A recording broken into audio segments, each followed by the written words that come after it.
Back to IQ Street Exams, or IQSTX. I actually put a ton of work into building these custom 3D animations myself to give you guys the absolute best visual experience. No generic AI stuff here, just pure, handcrafted quality. Alright, let's dive right into this explainer. If you're gearing up for the SSC CGL 2026 exam, you already know the stakes are incredibly high. Today, we're building a data-driven blueprint to clear this exam. We're going to shift your mindset away from the totally impossible task of studying absolutely everything and pivot to the highly effective strategy of studying smart.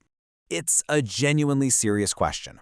Millions of candidates apply for these prestigious Group B and C posts every single year. And let's be real, working hard, that's just the baseline. It's the minimum entry fee. But analyzing previous year trends and knowing exactly where to strike, that is the secret sauce that actually gets your name on the final merit list. It's all about maximizing your return on investment for every single hour you spend at that desk. So here's our game plan. We are going to tackle quantitative aptitude, master English and reasoning, demystify general awareness, dive into the Tier 2 merit makers, and wrap it all up with a concrete 30-day attack plan. Let's get right into it. Starting with Section 1, cracking quantitative aptitude, and specifically high-yield topics versus massive time sinks in Tier 1. You face 25 questions here for a total of 50 marks. For a lot of aspirants, this section is a trap. You can so easily burn through your entire 60-minute exam time just staring at complex math problems. But here's the thing, not all chapters are created equal. When we break down the numbers, there's a very clear hierarchy. Geometry and mensuration are heavily weighted, consistently pulling in 5 to 7 expected questions. Data interpretation sits right up there too, with 4 to 5 questions. Meanwhile, a topic like number system, which, let's face it, many students spend weeks agonizing over, typically only yields 1 or 2 questions. The data is literally telling you to prioritize geometry, DI, and algebra early on. To put that into perspective, if you just combine geometry and data interpretation, those two areas alone account for 10 or more marks. That is a full 20% of your entire math score sitting in just a couple of topics.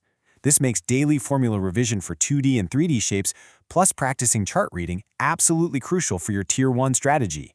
Moving on to Section 2, mastering English and reasoning. If quant is where you have to carefully manage your time, English and reasoning are the sections where you can rapidly secure points if you know exactly what to target. Accuracy and speed can be built here way faster than in advanced mathematics. You absolutely must capitalize on reasoning. Aspirants sometimes brush it off because it feels intuitive, but that's a huge mistake. Because it is inherently less time-consuming and highly scoring, maxing your marks here acts as a crucial buffer for those tougher math questions later on. So, where exactly are those easy reasoning points hiding? Analogies and classification bring in about 4 to 6 questions. Nonverbal reasoning, mirror images, paper folding, reliably brings in 3 to 5. Mastering these specific patterns, along with number and alphabet series, is your most direct path to grabbing that full 50-mark section. For the English language section, grammar rules and vocabulary dictate the entire game. Reading comprehension and close tests make up a massive chunk of Tier 1, up to 10 questions just testing your ability to read and contextualize words. Combine that with a really solid grasp of error spotting, and you've practically secured the majority of your English score. Next up, Section 3, demystifying general awareness. This section is vast. It covers everything from ancient history to yesterday's news, and it completely overwhelms aspirants who try to memorize literally everything since the dawn of time. But when we analyze the data across the last 3 years of exams, a surprisingly predictable pattern emerges. The numbers reveal a really crucial point. Nearly 80% of your general awareness score comes from just 2 blocks. Current affairs combined with static GK makes up almost half the section. The other major chunk is the history, polity, and geography trio. Science and economy combined barely make up 20%. You really don't need to be a master economist to clear Tier 1. So what's the key takeaway here? Please, don't try to memorize a decade of random trivia. Instead, rely on concise, short notes focused specifically on the most recent 6 to 9 months of current affairs. That hyper-focused effort is the most efficient way to secure those 5 to 7 dedicated current events questions. Now let's shift gears to Section 4, Tier 2, the merit makers. Everything we've discussed so far gets your foot in the door. But remember, Tier 1 is just the qualifying round. The real battle for your rank and your actual job post happens in Tier 2. And in Tier 2, the game completely changes.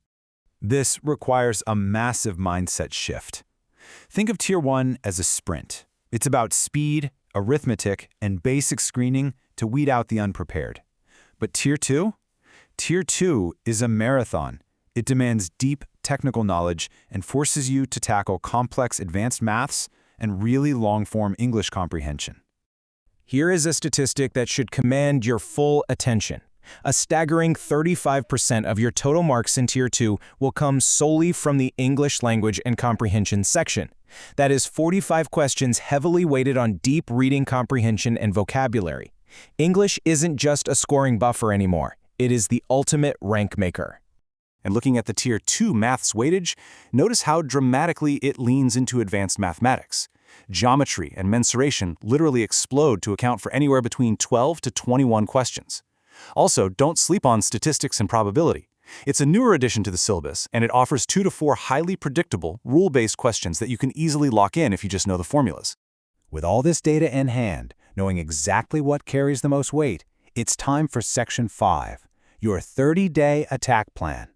This is how you optimize your final month of preparation to ensure you peak exactly on exam day. We've divided these critical last 30 days into 4 distinct phases. We'll start with laying a foundational block of high-yield topics, progress into advanced logic, shift entirely to speed building, and then culminate in full-blown exam simulations. Let's break down exactly what your day should look like. In Phase 1, that's your first 10 days, dedicate your time exclusively to the chapters that carry the absolute highest weightage in both tiers. You're doing 2 hours of geometry daily. You're spending an hour purely reading passages and practicing closed tests.